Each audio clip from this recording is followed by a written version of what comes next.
Cannabis Product Safety and Responsibility Training.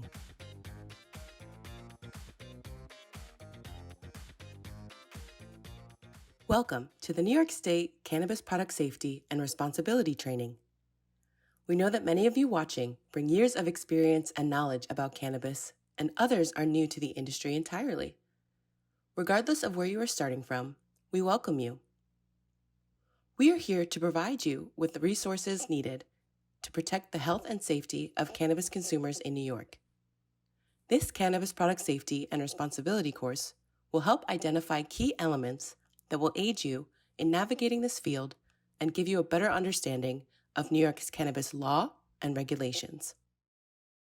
Before you can start working in the New York cannabis industry, you must first complete the Responsible Workforce Training Program, or RWT.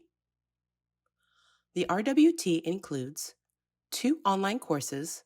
This course, Cannabis Product Safety and Responsibility, developed by the New York State Office of Cannabis Management, and a Cannabis Workforce Responsibility course, developed by the New York State Department of Labor. At least 1 hour of implicit bias or cultural competency training, and at least 2 hours of training provided by your employer.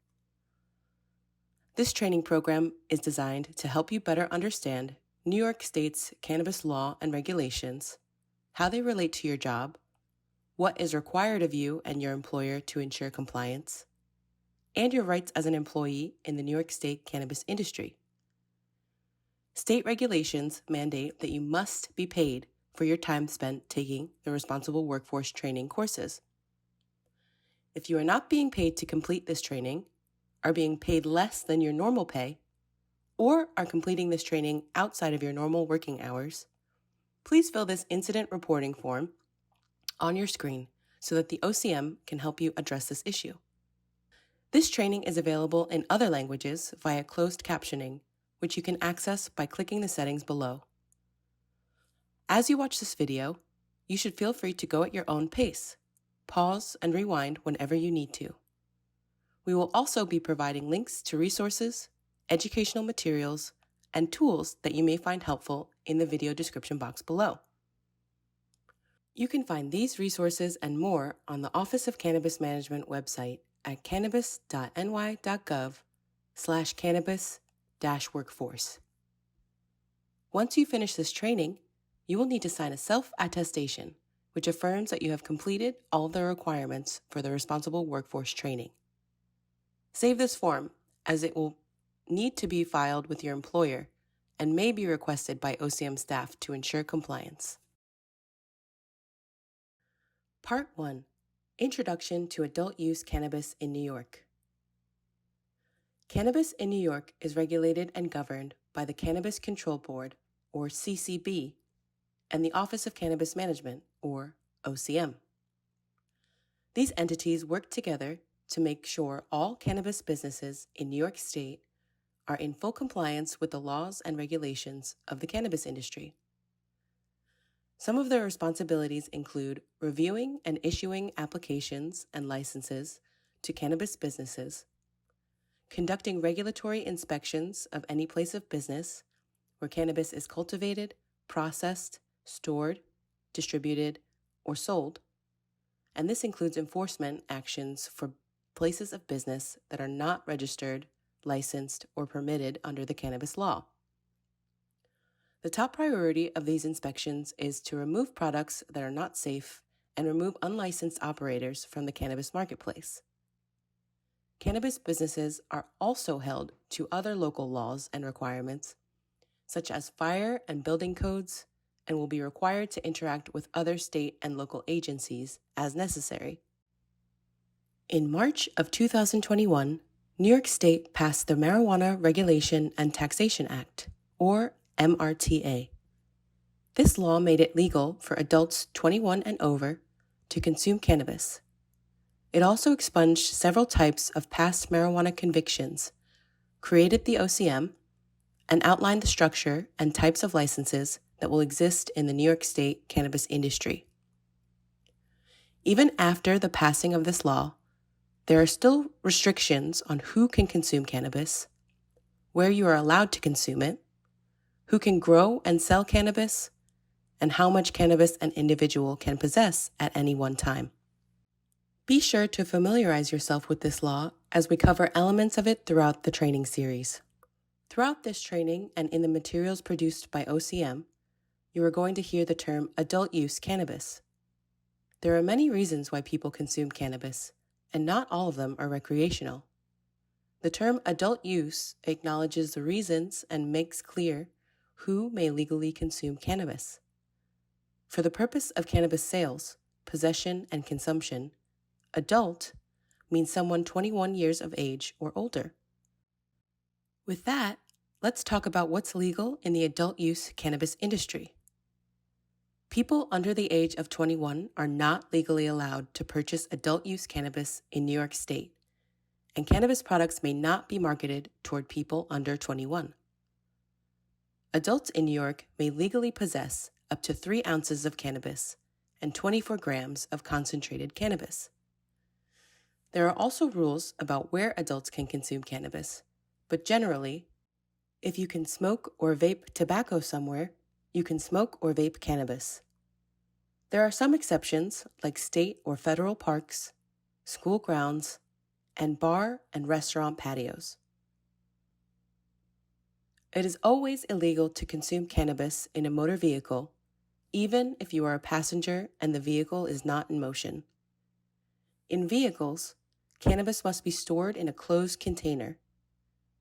Anyone driving under the influence of cannabis can be charged with a DUI. It is important to note that the smell of cannabis is no longer considered probable cause to search a vehicle in New York State. Cannabis is still illegal federally, and individuals are prohibited from crossing state or international borders with cannabis, including medical cannabis. Medical cannabis has been available in New York since 2016. New Yorkers may be eligible for the use of medical cannabis for any condition if deemed clinically appropriate by a certifying healthcare provider. A person under 21 may purchase products from medical dispensaries if they are a certified patient in the medical cannabis program.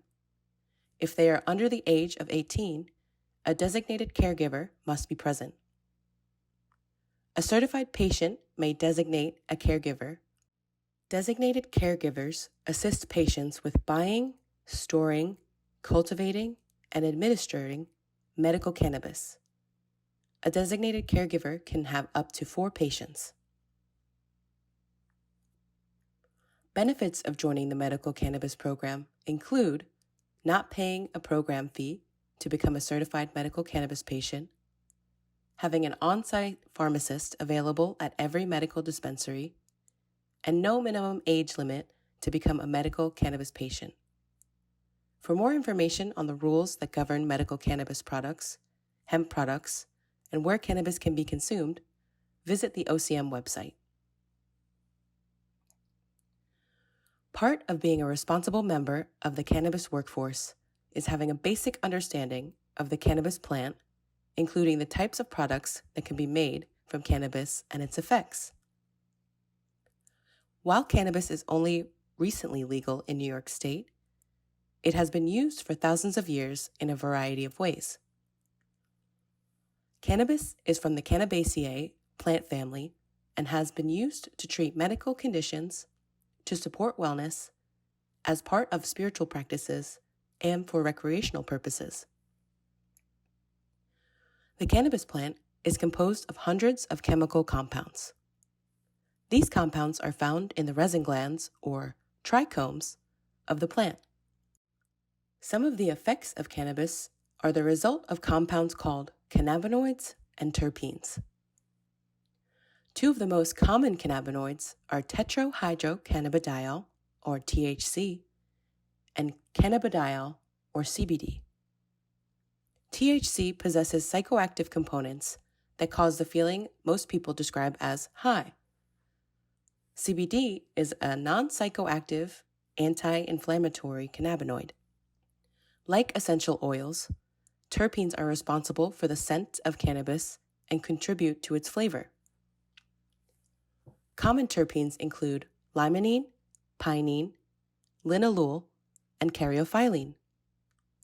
Some research indicates that terpenes have the potential to influence the effects of cannabis by interacting with cannabinoids, also known as the entourage effect. These compounds interact with the body's endocannabinoid system, or ECS. The ECS works to create balance in the body by regulating the central nervous system and secondary systems to communicate information throughout the body. Think of the ECS as a network of electrical outlets across our body systems. When various chemicals, like THC, plug into these outlets, known as cannabinoid receptors, the receptors act like a lock and key, and the effect is produced. CB1 receptors are found all over the body and affect areas of the brain that regulate appetite, memory, fear, and motor responses in the central nervous system. THC tends to bind to CB1 receptors, which explains its psychoactive effects. CB2 receptors are primarily found in cells that are part of the immune system and regulate secondary systems like the respiratory system or muscular systems. You can find more information about the endocannabinoid system and how cannabis interacts with the body in the resources linked in the description. Now that we know how cannabis works in the body, let's explore cannabis cultivars. Cannabis plants come in a variety of cultivars or strains. Depending on where they are grown, the end result will change, similar to how we see different varieties of apples across the state. It is important to understand that OCM does not regulate cultivar genetics because there is currently no standard way at the state level of identifying a cultivar or strain name. For example, a Blue Dream strain cultivated in upstate New York may differ from a cultivar with the same name downstate or across the country. Making sure that people have accurate information about cannabis consumption and how it impacts the body is an important responsibility for individuals working in the cannabis industry. This includes debunking myths, educating consumers, and helping people make informed choices about the cannabis they consume. How cannabis affects people can vary depending on how it is consumed. Each cannabis consumption method has its own onset time, or the time it takes for someone to start feeling the effects, and duration, or how long these effects last. Onset time and duration are often estimates, and it is impossible to know exactly how different cannabis consumption methods are going to affect different people. Just because the evidence tells us what's average or typical doesn't mean that that will be everyone's experience. So let's talk about 3 different methods of consumption: inhalation, consumable products, and topicals. Inhalation. Smoking or vaporizing cannabis is one of the most common methods. Inhalation delivers cannabinoids to the bloodstream quickly through the lungs, resulting in a quicker onset than other methods. While the onset may be quicker, the duration is often shorter-lived, lasting around 1 to 3 hours. Inhalation includes both smoking or vaporizing cannabis. However, those 2 methods are different. Vaporization heats the cannabis without combustion, which may reduce respiratory risks often associated with smoking. People can vape both cannabis flower and/or cannabis concentrates. Concentrates are the most potent forms of cannabis products on the market. Concentrates can range from 50 to 98% THC, compared to the cannabis flower, which can range from 12% to 30% THC. Because of this, concentrates are mostly recommended for people with a higher cannabis tolerance, such as experienced consumers, as they may be too potent for newer consumers. In the adult use market, there are 2 types of consumable cannabis: products that are sublingually absorbed and orally consumed. Sublingual products are things like tinctures or cough drops that absorb through the mucous membranes in your mouth. The onset is rapid, around 15 minutes to an hour, and the duration lasts a few hours depending on how much someone has consumed. Orally consumed products, often called edibles, are swallowed, digested, and processed via the liver. Products such as baked goods, beverages, and capsules offer a discrete and longer-lasting experience. Effects take longer to kick in compared to inhalation, but they are also tending to last longer, often 4 to 8 hours. This delay is due to the time it takes for your digestive system to process cannabis. Orally consumed cannabis products go through first-pass metabolism, where after digestion, the liver converts THC into the metabolite 11-hydroxy-THC, which is several times more potent than THC when it is smoked. This explains why many people feel the effects of edibles stronger than when smoked. Adult-use consumable products have limits on how potent or strong orally ingestible cannabis products can be. Edibles cannot have more than 100 milligrams total THC per package and 10 milligrams total THC per serving. Lastly, let's explore topicals. Topicals involve applying cannabis-infused creams, balms, or oils directly to the skin, providing localized relief as the cannabinoids interact with receptors in the skin, without producing psychoactive effects. The onset of effects is usually quick, often within minutes. However, the effects are limited to the area where the product is applied and are generally short-lived, lasting around 1 to 2 hours. This is not to be mistaken for transdermal products, such as compounds and patches. These products are infused with cannabis and deliver a controlled release of cannabinoids directly into the bloodstream. These types of products are only available in the medical cannabis program. Another important point to make sure cannabis consumers understand is how to select the right serving size, sometimes referred to as a dose. Cannabis affects everyone differently, and a lot of things should be considered when choosing the right serving size. What that means for consumers is that serving size isn't always an exact science. It is important to communicate to consumers to start low and go slow. This means starting with a low number of milligrams consumed, especially if people are new to cannabis or trying a new product. Then, go slow by giving cannabis time to fully kick in before taking more. When taking edibles, start with a small portion and be patient. It can sometimes take up to 2 hours to feel the effects. Make sure consumers know that edibles can have a delayed onset and stronger, longer-lasting effects. Suggest starting low with 2.5 milligrams of THC and slowly increasing the serving size until they find the perfect amount for their bodies.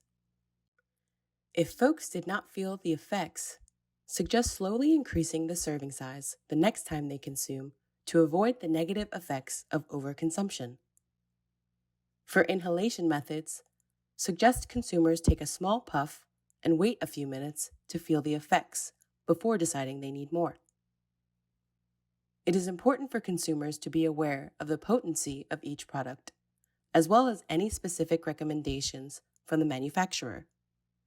Communicate to consumers that consulting with a healthcare professional may help determine an appropriate serving size based on the individual needs and preferences.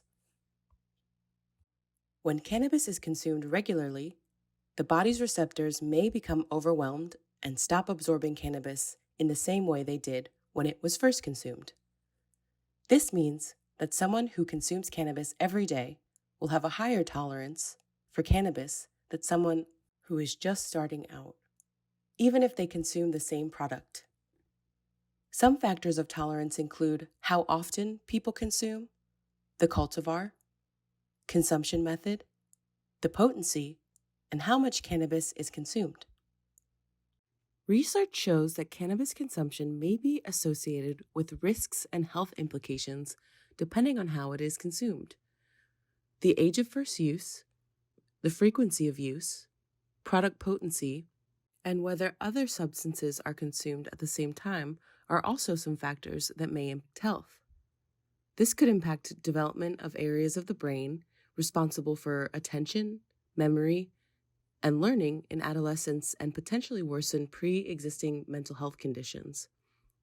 Some possible mental effects of cannabis consumption include mood change, such as euphoria, or being relaxed, increased or stronger sensitivity to certain stimuli, like colors and music, impaired attention and short-term memory, panic attacks, paranoid thoughts, and hallucinations, which are more common if someone has consumed high levels of THC or has a family history of mental health disorders. Hypersensitivity and altered perception of time. Evidence suggests that some of the effects of cannabis on the brain or on the body can be dose-dependent, meaning that the more THC someone consumes at one time, the more they might feel these effects.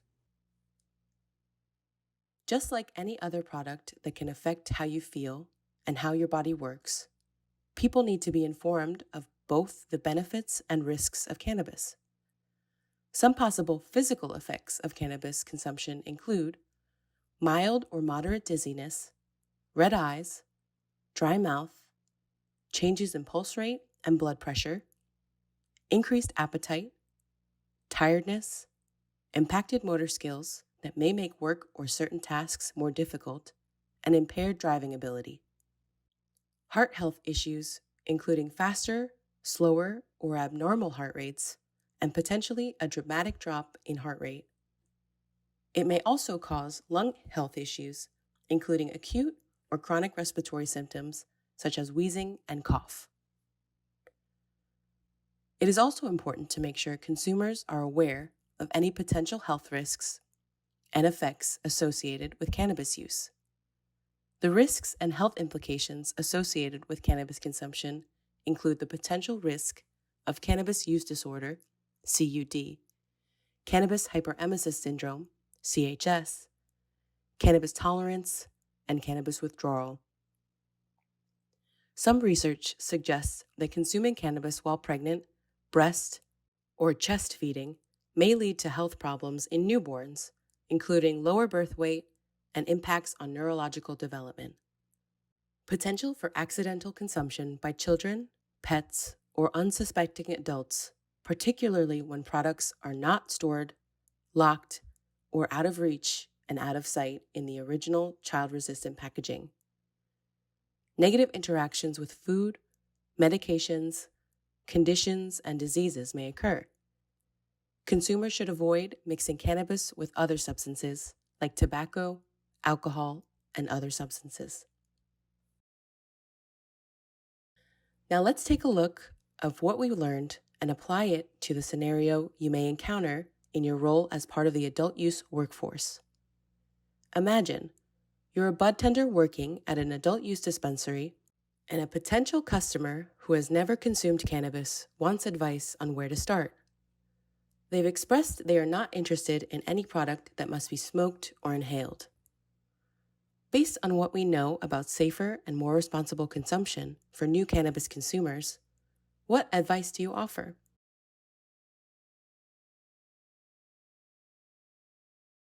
The correct answer is to let them know that cannabis does not affect everyone the same way, and that it is best to start low and go slow. Explain the expected onset and duration of effects for non-smokable products such as edibles. Let them know that it can take up to 2 hours to feel these effects, and that 2.5 milligrams is suggested for new consumers.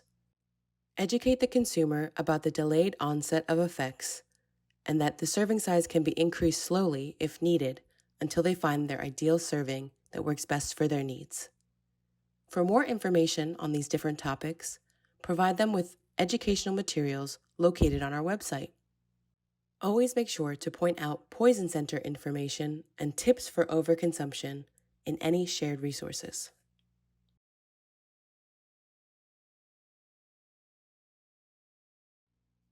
Part 2.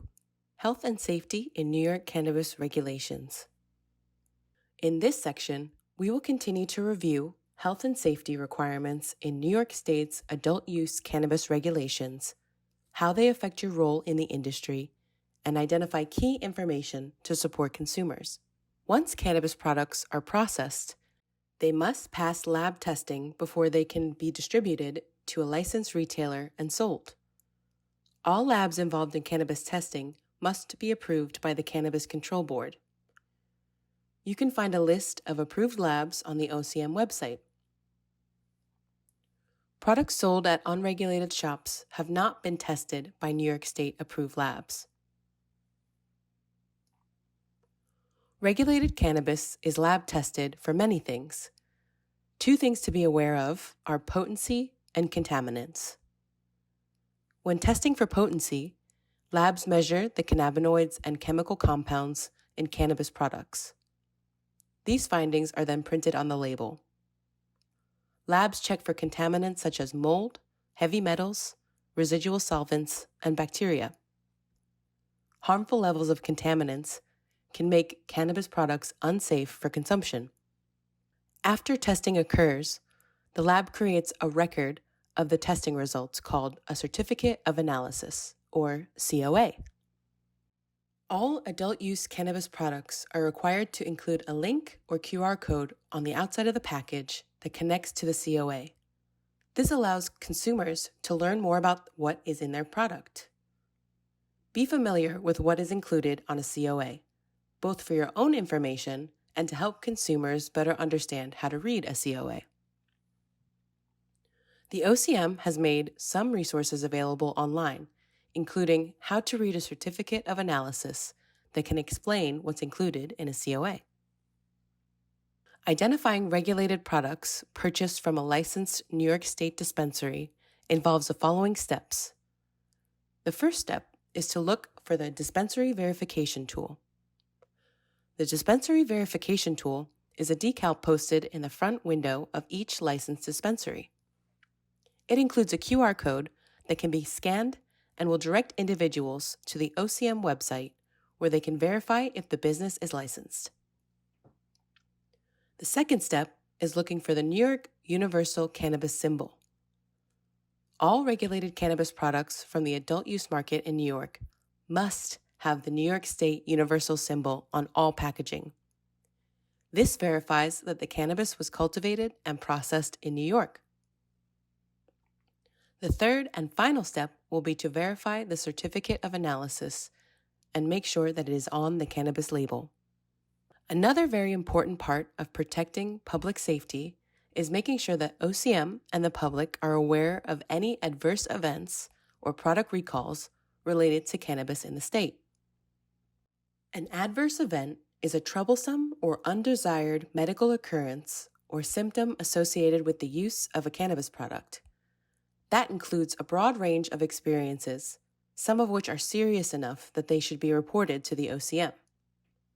This form can also be used to report concerns about a cannabis business selling cannabis products that are unlicensed, as well as unlicensed business locations or businesses selling to minors. Concerns about a specific cannabis product, such as product safety, product mislabeling, improper product formulation, or expired products, can also be reported on the incident reporting form. Anyone can submit a report. This includes people working in the cannabis industry, medical professionals, and the general public. These reports are submitted online via the OCM website cannabis.ny.gov/report-an-incident. Be sure to check out the incident report form so that you know how to submit information if you ever need to. If a product is found to be unsafe for consumption, a product recall may be triggered. Product recalls are designed to remove potentially unsafe or defective products from the market. There are many reasons why a product may be recalled, such as contaminants like mold or pathogens, an issue with packaging and labeling, or a voluntary recall made by a licensee. If a cannabis business identifies the need for a recall, they must notify the OCM. If you ever suspect any issues with cannabis products, remember to report it using the incident reporting form. OCM also protects public health and safety through its rules and regulations surrounding packaging, labeling, marketing, and advertising. These rules ensure that all cannabis products are not attractive to individuals under 21 and are labeled with key information customers will need, like potency per serving and per package, the nutritional information, the universal symbol, health warnings, and more. The rules ensure that all marketing and advertising is not misleading and promotes responsible consumption behaviors, uses appropriate warnings, and are not attractive to individuals under 21. Another important part of the cannabis law are the rules surrounding undue influence.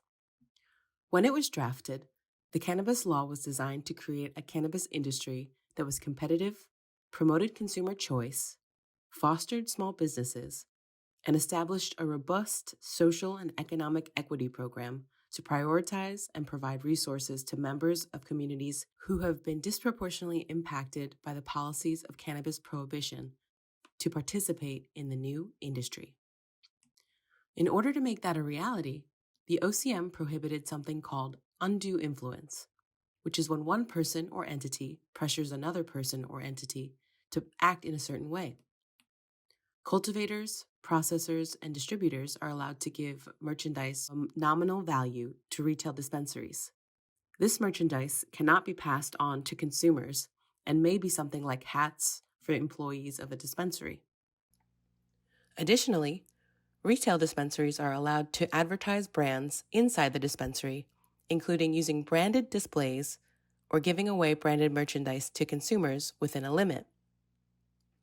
Each dispensary has $200 of a limit per brand or license per calendar year placed on these advertisements. The $200 limit is based on the actual cost of the item to the manufacturer or wholesaler who initially purchased it, and it does not include installation or transportation costs. Suppliers of cannabis products can provide retailer samples of a product to a dispensary that does not sell that product. Dispensaries might pass these samples along to their employees to help them decide if they would like to purchase that product. This is allowed, as long as the samples are clearly labeled retailer samples and not passed on to people who are not employees of the retailer. If you have a reason to believe a cultivator, processor, or distributor is exerting undue influence over another licensee, you should contact the OCM via the report and incident form.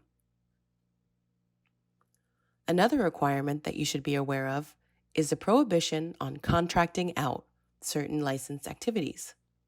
If your job directly involves the cultivating, processing, distributing, delivery, or sale of cannabis or cannabis products, then you must be directly employed by the same business that is licensed by the board. This also means that independent contractors cannot be directly involved in the cultivating, processing, distributing, or sale of cannabis or cannabis products.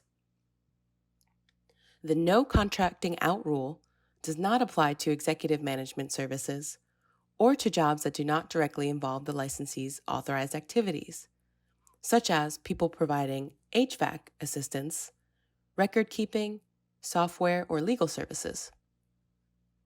When workers are not classified correctly, it creates a risk that the worker will not be adequately protected in the event that something goes wrong. If you are being classified as a contractor when you should not be, then your employer might be taking advantage of you or putting you at risk. If you believe that you are employed as a contractor when you should not be, contact the OCM immediately via the incident reporting form. Now, let's take a look at what we've learned and apply it to a potential scenario you may encounter in your role as part of the adult use cannabis workforce. You're a buyer at a dispensary considering products from ABC Cannabis. The products that you want can only be purchased in a bundle with products that you are not interested in. Additionally, you must also install ABC Cannabis branded tablets in your waiting area that collects consumer information that is shared with the processor and has ABC Cannabis pop-up ads that exclusively market their products. Based on what you know about undue influence, is this allowed?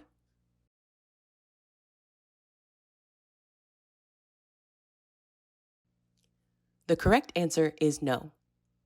Here are 3 ways that this arrangement creates undue influence. First, the arrangement forces the dispensary to buy products that they don't want. This is not allowed. A processor cannot force a dispensary to buy a bundle of their products or dictate where things are placed inside the store. Second, the tablets sent consumer data to a third party. Unless people opt in to having their personal data retained for marketing and advertising purposes, this would not be allowed. Lastly, the tablets, even though they were given freely, could violate limits on retail advertising. This depends on the value of the tablet and if the dispensary accepted other branded merchandise from that brand or licensee in that year. Remember, anytime a supplier feels that they can tell a retailer what to sell or how to sell a product, this should be a flag for undue influence. Part 3. Cannabis Workforce Expectations. Every role in the cannabis supply chain is integral to ensuring that cannabis products in New York meet our safety and quality standards. A strong foundation of workforce expectations and training ensures both the success of businesses and the safety of workers and consumers. The last chapter, titled Cannabis Workforce Expectations, covers key differences between suppliers and retailers and identifies some of the standards specific to several parts of the New York cannabis supply chain.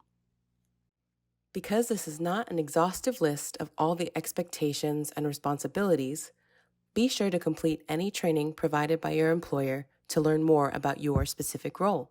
The cannabis supply chain is the sequence of logistics and processes involved in the production and distribution of cannabis. It consists of the facilities that convert raw cannabis materials into finished products and distribute them to customers and end consumers. This includes, but is not limited to, cultivation, processing, lab testing, distribution, and retail sales. To understand how the OCM has developed the supply chain, it is important to know what a two-tier market is and what vertical integration means. Most cannabis businesses in New York State can either make cannabis products or sell them to consumers, but they can't do both. This is called a two-tier market. Two-tiered markets discourage a single company from having control over the whole supply chain. This two-tier market is comprised of suppliers and retailers. Suppliers can cultivate, process, or distribute cannabis products.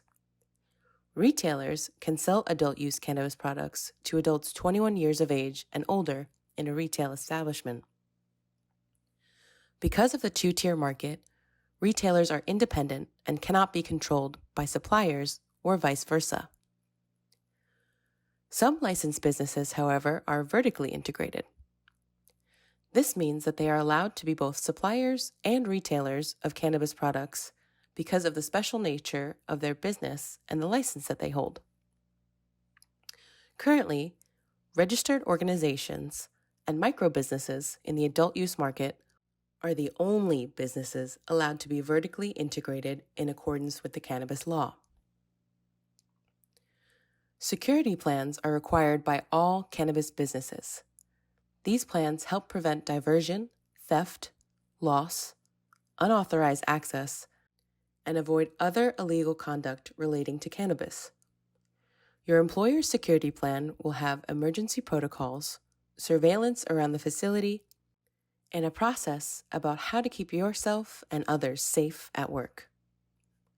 These plans are vital to protect the physical safety of all individuals.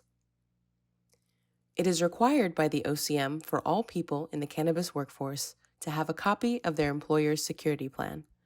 But having a security plan isn't enough. It is critical that each employee truly knows what to do in the event of an emergency. Be sure to fully understand your employer's security plan before you start working. Cannabis and cannabis products are required to be stored in a locked safe, vault, or other approved equipment or location within the licensed premises. This prevents diversion, theft, or loss, as well as protects against physical, chemical, and microbial contamination. Proper storage will also help mitigate the deterioration of products. A separate secure area is also required for temporary storage of any cannabis, including cannabis products that have been recalled, quarantined, or product that has been placed on administrative hold by the OCM. Cannabis businesses are required to dispose of any cannabis or cannabis product that is expired, damaged, or contaminated, including any plant-based cannabis waste created as a byproduct of cultivation or processing. Cannabis waste must be rendered unusable and is required to be maintained in a secured waste location. All exterior cannabis waste receptacles located on the licensed premise must be locked and secured to prevent unauthorized access. Let's now highlight some key expectations in different parts of the supply chain that may affect your work, beginning at the ground level, with cultivation. In cultivation, pest and pathogen mitigation is especially important.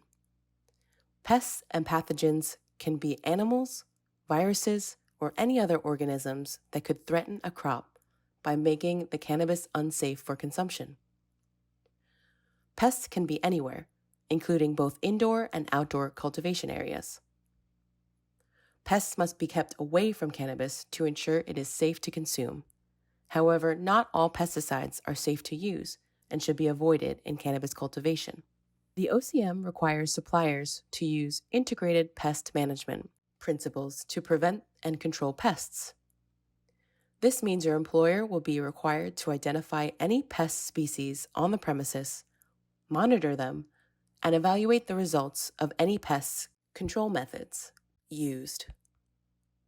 In addition to non-chemical pest control methods like installing traps, using beneficial insects, or planting herbs that repel pests, limited chemical pesticides may also be used.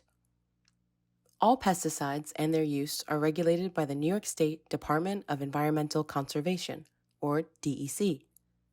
To protect New Yorkers and the environment, DEC requires someone to be certified before they can apply any pesticides deemed by the DEC to be a restricted use pesticide.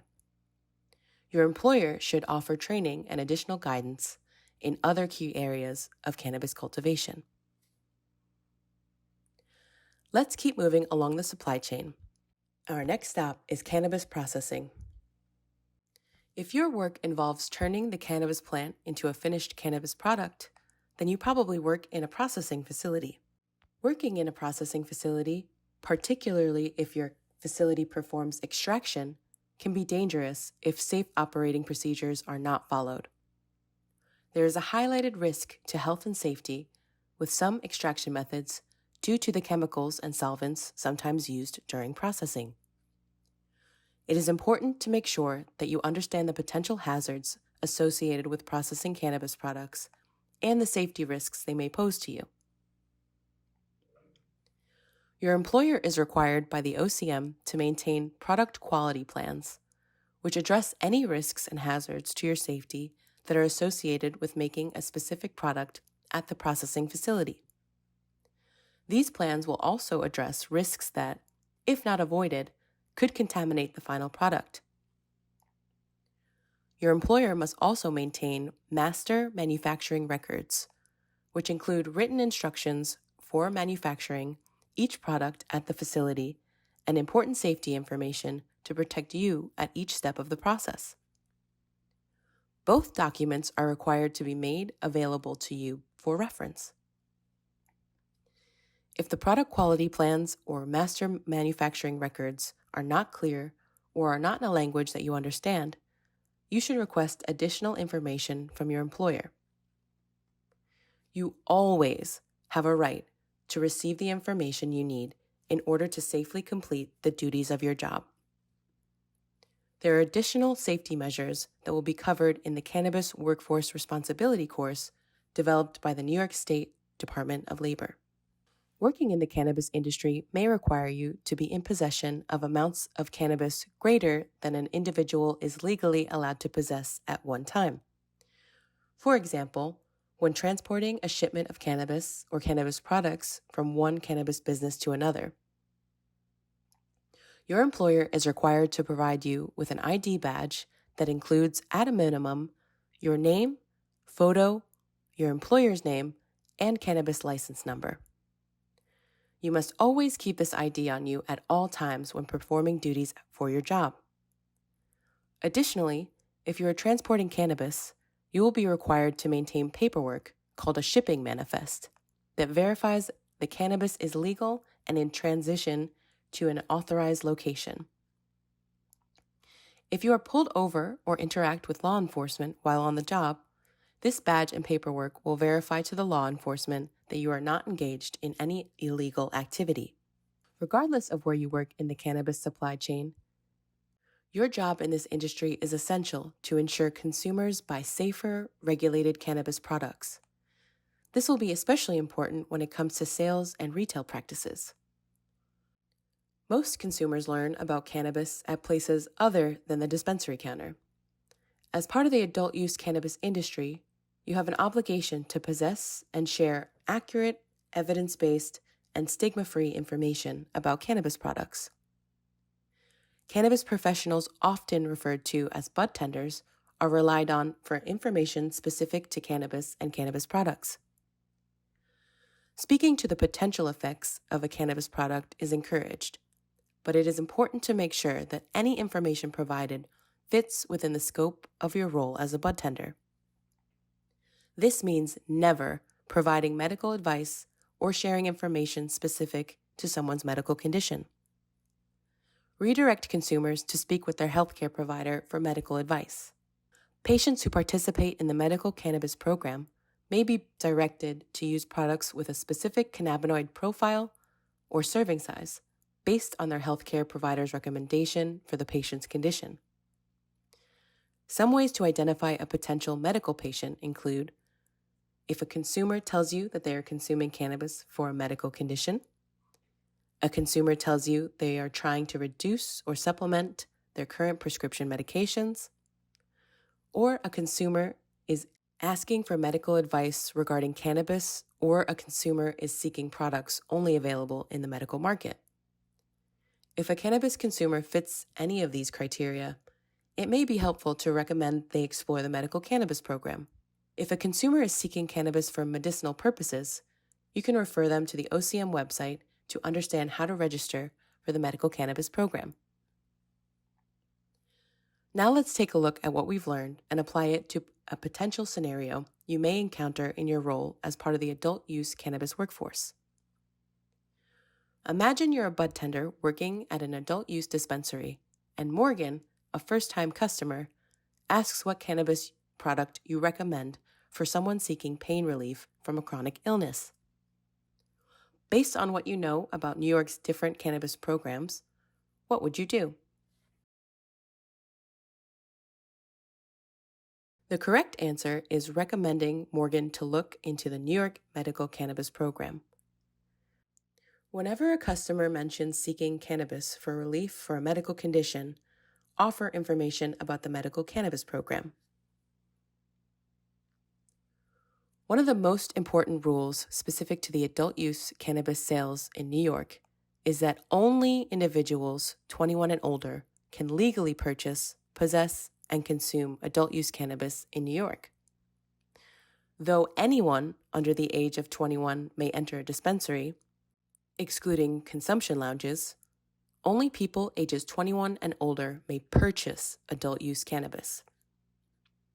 In order to avoid sale of or diversion of cannabis products to individuals under 21 years of age, it is critical to ensure that all IDs are checked before the sale of any adult-use cannabis products. The OCM may suspend, cancel, revoke, or debar a cannabis license and deny the renewal of a license if there are repeated sales of cannabis products to individuals under the age of 21.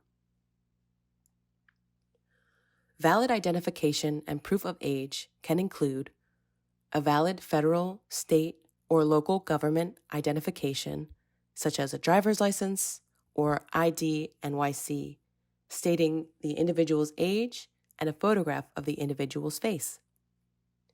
A valid passport issued by the United States government or any other country. A consular identification card, or an identification card issued by the Armed Forces of the United States. Be sure to check for tampered or fake documents and whether the person has the same description set forth in the identification. Walking into any cannabis environment can be overwhelming to new or less frequent consumers. Asking new consumers some clarifying questions such as, "What type of product are you looking for today?" or "How do you want to feel after consuming cannabis?" may help open a dialogue. Be sure to explain concepts such as start low and go slow, identifying suggested serving sizes, preferred methods of consumption, as well as expected onset and duration of different products will be key in these conversations to help lead them to their desired products. Remember to reframe the conversation when consumers exclusively ask about potency. It is a common misconception that a more potent product is a better product. It's important to help these folks understand that there are more considerations than potency when looking for a better cannabis experience. Use the opportunity to explain some of the different factors that can influence an individual's cannabis experience besides just potency, such as the cultivar profile, stomach contents, body size, metabolism, frequency of cannabis consumption, set and setting, product forms, and tolerance to the effects of cannabis. Encourage consumers to keep a journal and track their personal experience based on the products that were consumed. Effective communication about safe storage is also crucial, as there has been a nationwide increase in emergency room and poison center reports involving incidents of accidental and overconsumption of cannabis among older adults, children, and pets. Communicate to consumers that cannabis products should be stored in a secure, locked location, out of sight and reach of minors and pets.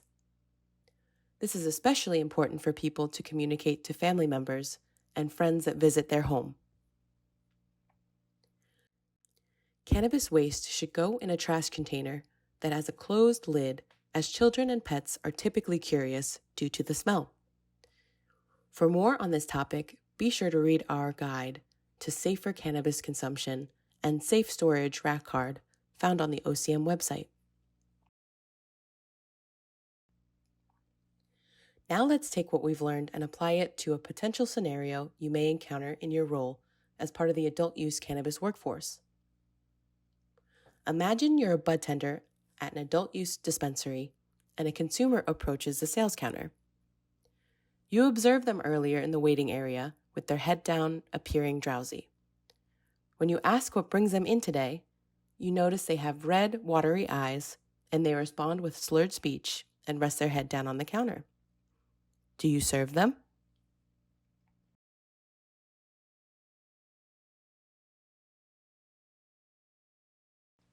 The correct answer is no. This person is showing some of the visible signs of intoxication and should not be served. Selling cannabis to a potentially intoxicated customer is not permitted and can even result in legal and civil charges as a result of overserving. It is important to highlight that there are multiple signs of impairment, and just because it's not mentioned here doesn't mean it's not visible impairment. Remember, if there is an accidental exposure to cannabis or cannabis products of any kind, or if someone has an adverse reaction to cannabis, call 911. If it's a medical emergency, and the Poison Center, 800-222-1222 for non-urgent matters. This is not an exhaustive list of all the key standards, and we encourage you to speak with your employer for additional expectations. If you have not completed it already, be sure to also review the Cannabis Workforce Responsibility course developed by the New York State Department of Labor. Congratulations! You've officially completed the Cannabis Product Safety and Responsibility course. Be sure to complete the required form for training verification at cannabis.ny.gov/cannabisworkforce for your employer's records. Contact info@ocm.ny.gov for any further questions related to the material provided. And thank you for your time.